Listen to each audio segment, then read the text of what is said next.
Welcome back, students. In the previous class, we learnt about the photon and their characteristics.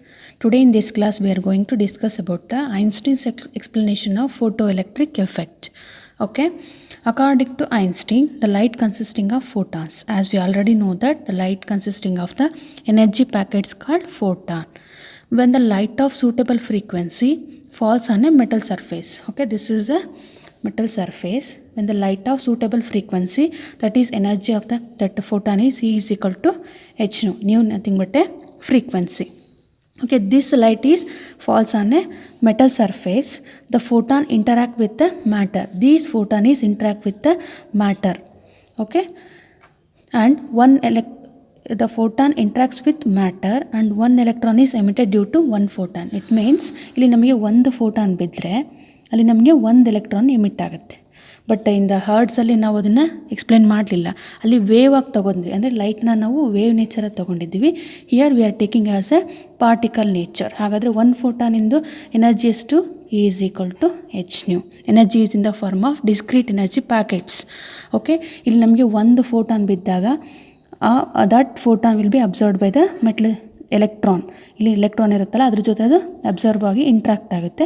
Just ಅಲ್ಲಿ ನಮಗೆ ಒಂದು electron.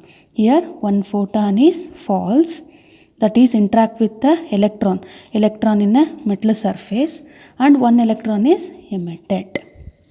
Okay, when the photon falls on a metal surface, the electron completely absorbs the photon energy.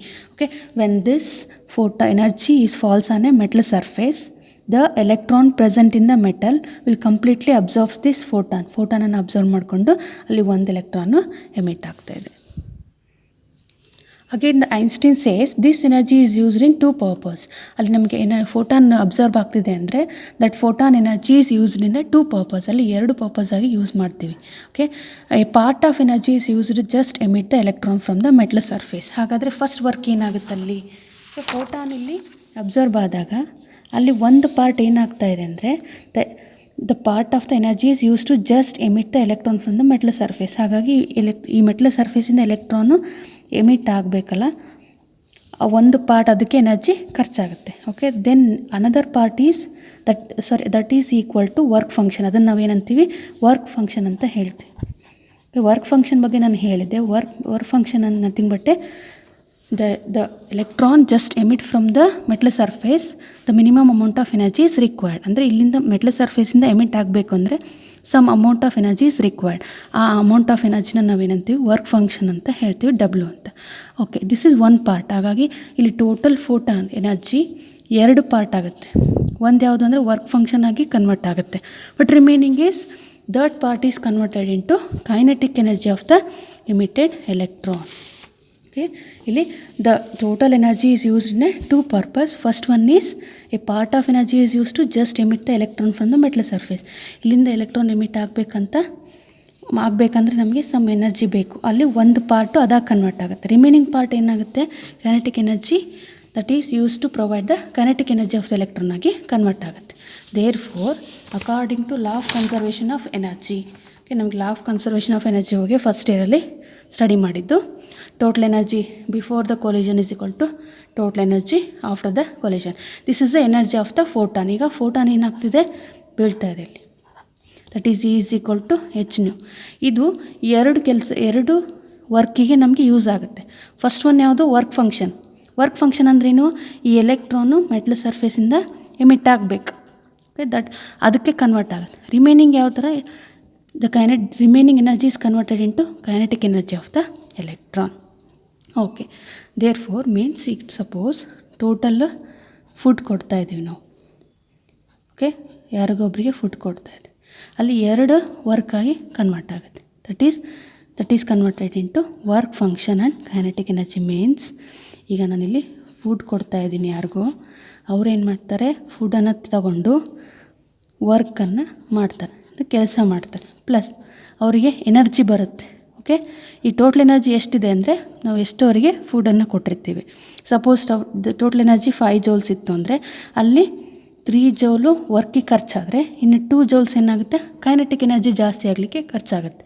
There four total energy ಏನಾಗುತ್ತೆ ಇಲ್ಲಿ? This is 5. Again 3 + 2 = 5. total energy before collision are equal to total energy after collision. Okay, that is in accordance with law of conservation of energy. Therefore the kinetic energy is equal to what? E minus W. Total energy is equal to work function plus kinetic energy. ನನಗೇನು ಬೇಕೀಗ? kinetic energy ಬೇಕಾಗಿದೆ. Therefore this is comes to left. ಇದು ಇಲ್ಲಿ ಬಂದಾಗ minus ಆಗುತ್ತೆ. kinetic energy is equal to total energy minus work function. We know that the energy is equal to h nu. E is equal to h nu.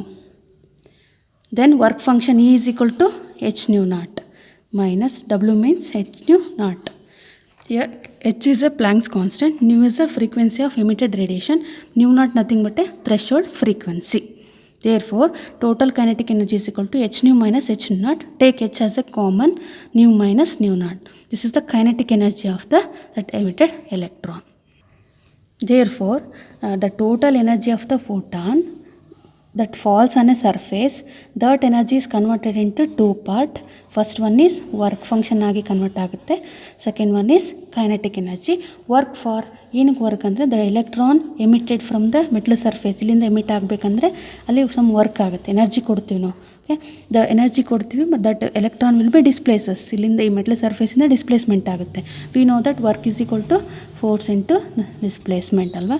And ರಿಮೈನಿಂಗ್ energy is converted into kinetic energy of the electron. ಎಲೆಕ್ಟ್ರಾನಿಗೆ kinetic energy ಆಗೋದು convert ಮಾಡಿ. Okay, this is about the Einstein's explanation of photoelectric effect.